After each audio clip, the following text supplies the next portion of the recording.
Evil, delusional, pathetic, psychopath, loser.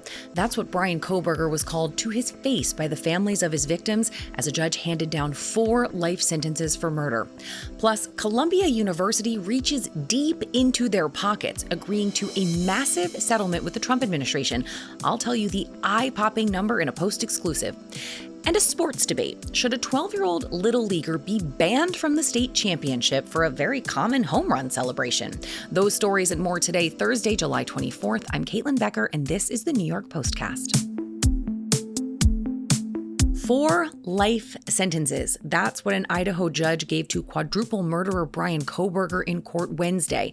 But the sentencing hearing, which effectively marked the end of a years-long saga with many questions still unanswered, wasn't about the cold-blooded killer. It was about the University of Idaho students whose lives were snuffed out one chilly November night in 2022.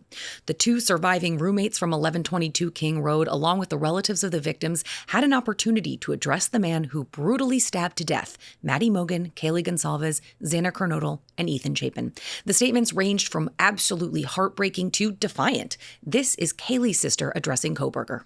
If you hadn't attacked them in their sleep, in the middle of the night, like a pedophile, Kaylee would have kicked your Kohberger, too, had his chance to speak, to explain himself, to maybe show some remorse, but he declined to do that. And following the hearing, the Post obtained hundreds of case files from the Moscow Police Department detailing the brutal slayings.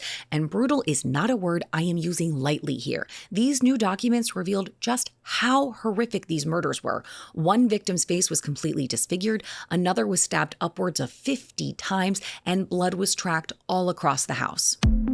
Now to a Post exclusive. Columbia University warred with the Trump administration and lost, first capitulating to the demands of federal agencies about who and how they educate, and now in a new massive legal settlement.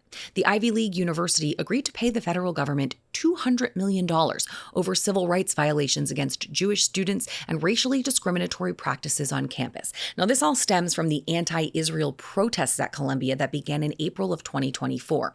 Now, in addition to that gigantic sum, the university promised not to engage in racial discrimination when it comes to admissions, hiring, or university programming, so effectively eliminating affirmative action. They also agreed to independent monitoring to ensure the university complies. And in a related legal battle, Columbia will also settle the largest employment discrimination suit in almost 20 years, paying $20 million to Jewish employees for civil rights violations stemming from demonstrations occurring on campus after the Hamas terror attacks. Now, this whole agreement with the Trump administration also guarantees fairness in women's sports. Now to Tulsi Gabbard, who, as she promised, released additional documents that the White House says bolsters their claims that former President Barack Obama and members of his intel community attempted to undermine Trump's 2016 election win. This latest release is a congressional report made public for the very first time. Here is Gabbard during the White House press briefing on Wednesday. Then CIA Director Brennan and the intelligence community mischaracterized intelligence and relied on dubious, substandard sources to create a contrived false narrative that Putin developed a quote-unquote clear preference for Trump. Brennan and the IC misled lawmakers by referencing the debunked Steele dossier to assess quote-unquote Russia's plans and intentions, falsely suggesting that this dossier had intelligence value when he knew that it was discredited.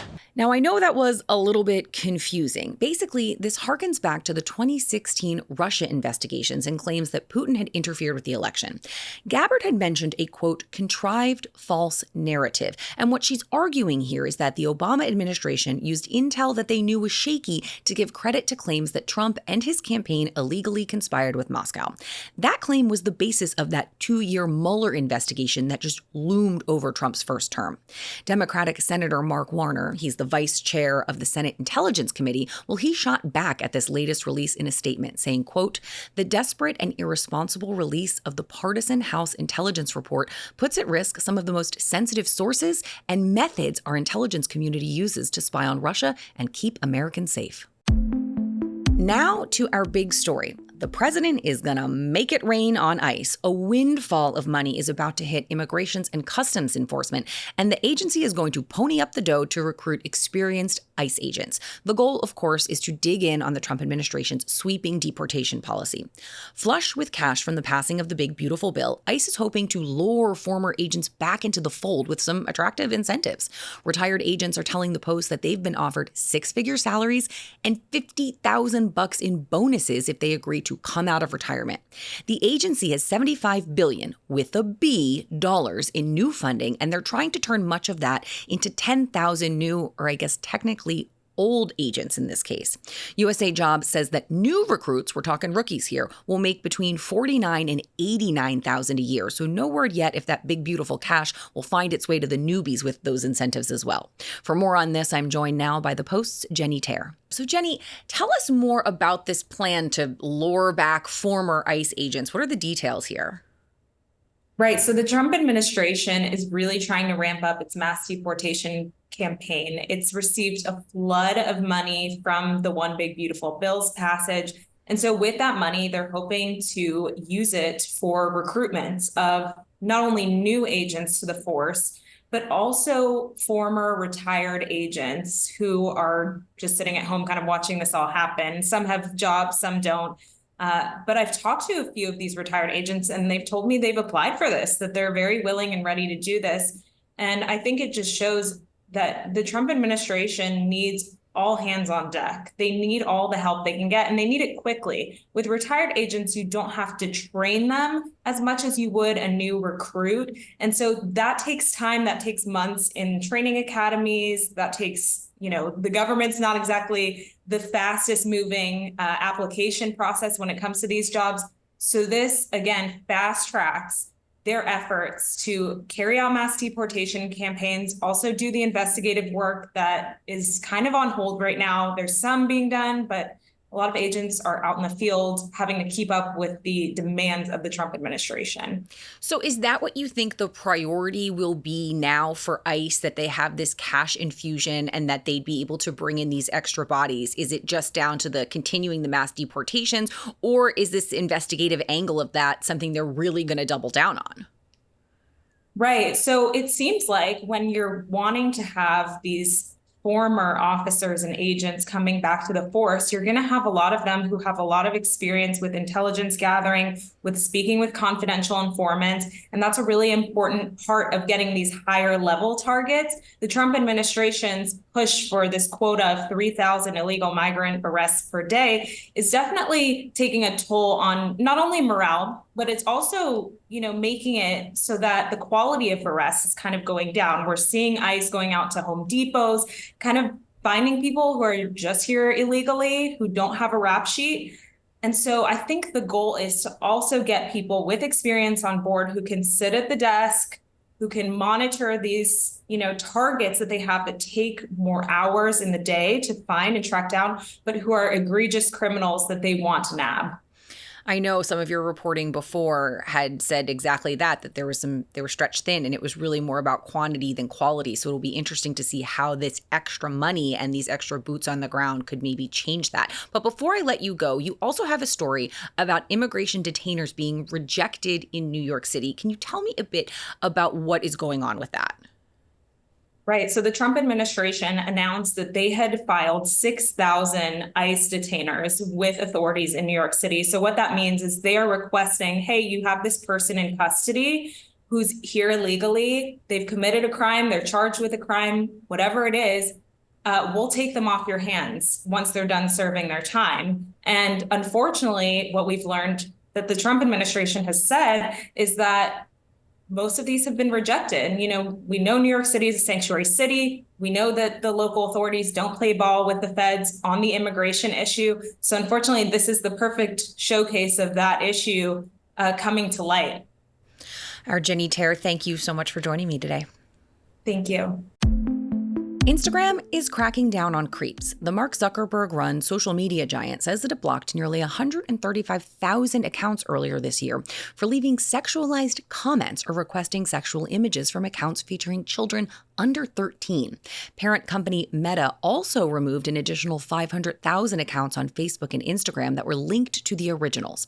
After facing plenty of scrutiny over what critics say is a failure to protect kids online, the company announced additional security measures for teen accounts. Teen accounts will now get automatic tips on safety when they're privately messaged from an unknown sender, and they can now flag predatory content. Now, these teen accounts aren't just regular ones operated by young people. They're specifically designed for those under 18. Meta launched the option last year, which will now automatically shield young users from seeing messages that contain nudity. And finally today, there's controversy brewing in New Jersey. No, not pork roll versus Taylor ham or North versus South.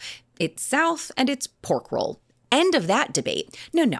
This one is about America's #1 pastime and the question of to bat flip or not to bat flip. If you're a baseball fan, you have seen this low-key celebration at all levels of the game. When a player hits a home run, they sometimes flip their bat up in the air as they trot around the bases. They do it in T-ball, they do it at Fenway Park, everywhere in between, it's a thing. Well, 12-year-old Marco Rocco didn't get to play in a big game because he did just that, flipped his bat following a home run. The umpire ejected him, citing it as a safety concern, resulting in a suspension. Reminder, he's 12.